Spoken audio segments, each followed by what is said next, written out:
Well, happy Saturday, everyone. I hope you're going to have a fantastic day. Of course, all eyes are on the tropics, and we're watching Florence. This is just a forecast to show you what's moving Florence and why do we think that it's going to stay more so south and head towards the southeastern U.S. Well, high pressure is kind of sitting on top of Florence, just to the north of it. Right now, we're looking in the upper levels at about 18,000 feet. This ridge of high pressure is going to build in more towards the west, somewhat blocking Florence from taking that turn towards the north early. So this is Monday. Again, Florence is sitting just south of this high.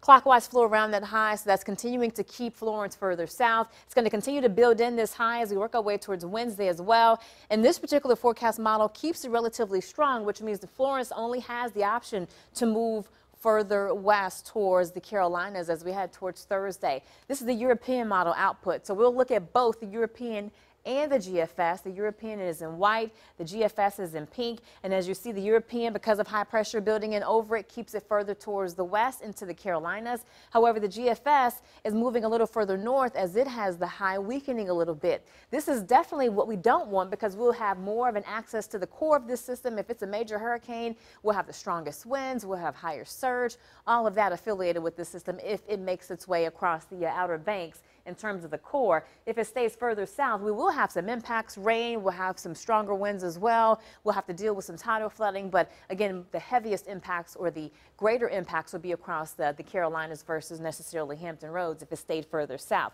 So we have a lot to watch. It's too early to say what it's going to do, what impact specifically we're going to have, but you definitely want to have a plan. So over this weekend, go over your hurricane plan, know what your zone is, know what zone you're in, whether it's in terms of evacuation zone or flood zone that you're in. Wavy.com is a great source for that. Go to the hurricane page, and again, it'll keep you posted on what to do, or give you an idea, I should say, of what to do and how to prepare. You want to make sure in your hurricane kit you have the important items like water, non-perishable food items, money, things of that nature, medicines, and also don't forget to prepare for your pets as well. Where are you going to leave your pets if you have to evacuate? Are you going to take them with you? Things of that nature. So start thinking about all of this and having your plan in order.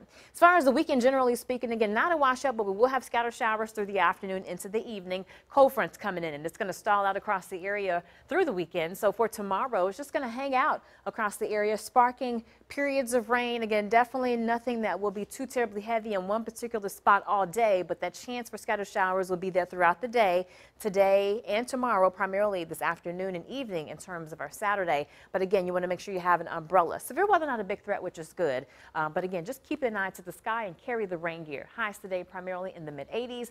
And if you're going to be making your way towards the beach, again, definitely keep an eye to the sky, but also be mindful of a moderate risk for rip currents. That risk is going to be high as we work our way into early next week as, of course, Florence gets closer. Here's your 7-day forecast, and we're going to deal with showers, heavier amounts of rain and more of a coverage today, less tomorrow, less Monday, and then by Wednesday, Thursday, and even Friday, we'll be watching Florence. That will highly determine what our forecast